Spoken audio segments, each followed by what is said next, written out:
정 변호사님 얘기는 그 대응 체계에 상당히 문제가 있다. 이제 이 점을 주목을 하신 것 같아요. 근데 군대라고 하는 것이 그동안 우리 역사에서 보면은 의문사가 적지 않게 있었죠. 그런 이른바 관심사병의 문제만이 아니라 관심사병이 아닌 경우에 있어서도 총기 문제라든가 또는 의문사 사건이 있어 왔던 것이 우리 군대의 실상이었어요.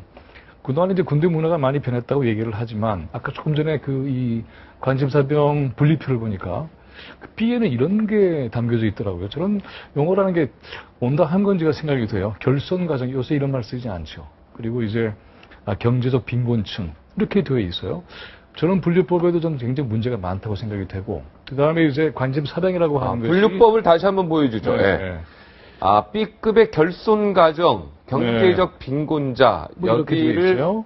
네. 중점 관리 대상으로 둔 것 자체가 문제다. 네, 그렇게 되어 있는 것도 좀 의아하고 저것도 좀 말이 안 되죠. 그렇죠. 그러니까 이게 지금 합집합이겠죠. 그러니까 뭐 교집합으로 자살 우려자 겸 결손 가정인 겸 구타 우려자 이게 아니고 각각이겠죠. 그죠? 네, 개별적이라면은 이제 관심사병이라고 하는 것이 그 노출되는 건지 아니면은 그냥 지휘관에게만 알려져 있는 건지 그것도 좀 잘 모르겠어요. 근데 이제 이런 범죄의 경우에 있어서는 또 이러한 사건의 경우에 있어서는 아까 이제 정확한 정황을 모르겠지만은 표적 사격이라고 하는 것이 상당히 이제 사실로 굳어져 가고 있는데 표적 사격의 경우에서는 굉장한 적대감이 그 안에 담겨져 있는 거 아니겠어요? 그래서 하나하나의 증오 적대 이런 것들이 이제 엉켜져 있는 사격의 방식인데 이게 이제 말하자면 본인으로서는 굉장한 이 모욕에 시달려 왔다는 것을 의미를 하는 것이고. 그렇죠. 전출병이라는데 그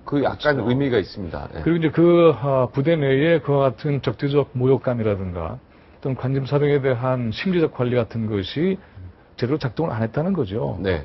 이런 것이 이제 이번 사건은 나타났지만 사실은 숨겨져 있거나 또는 잘 모르는 또는 잠재되어 있는 것이 적지 않게 있을 수 있다는 거죠. 이렇게 된다면은 가장 큰 문제는 우리나라의 젊은이들은 국방의무가 정년기에 들어가면은 하게 되어 있는 거죠. 부모님들이 얼마나 지금 공포에 떨겠어요. 그러니까 이거는 단순히 희생당한 젊은이들의 문제, 그것도 정말 가슴이 아픈데 세월호로 해서 청소년들이 그렇게 사망한 것도 정말 뼈아픈 일인데 20대 청년을 가진 부모님들, 군대에 이미 가 있거나 또는 보내야 할 부모님들 전 국민으로서는 굉장히 심각한 공포에 시달릴 수밖에 없어요. 그래서 이 문제는 정확하게 정리를 해내서 그와 같은 문제를 어떻게 향후에 관리를 해낼 것인가. 군인은 무기를 드는 순간에 그 존재 자체가 무기가 되는 거 아니겠습니까? 네. 이랬을 때 이것을 어떻게 해결할 것인가 하는 것은 국가적인 과제로 좀 보여져요. 제가 거기에서 한두 가지만 제가 보충을 말씀을 드리겠습니다. 이 군에서 우리가 병사들을 분류를 한다 하는 것은 이 병사들을 하나씩 보고 너는 결손 과정이니까 무조건 뭐 B급이다 이런 것이 아니고요. 그 대부분 이제 병사들을 쭉 하면서 근데 그 원인들이 이 병사가 이 많은 불만을 가지고 있고 이 명령에 잘 따르지 않고 군 생활에 잘 적응을 하지 않는데 살펴보니까 주로 결손 과정이거나 아니면 극빈층이더라. 이 극빈층에 있는 아이들이 그 군에 들어오면 이 자기가 가난하기 때문에 분노를 하는 것이 아닙니다. 사회에 있는 아버지, 어머니, 가족들 생계를 걱정하기 때문에 군 생활을 잘 적응을 못해요. 사실 그런 문제가 있는 겁니다. 이 가난하니까 이 불만층이다 이런 게 아니에요.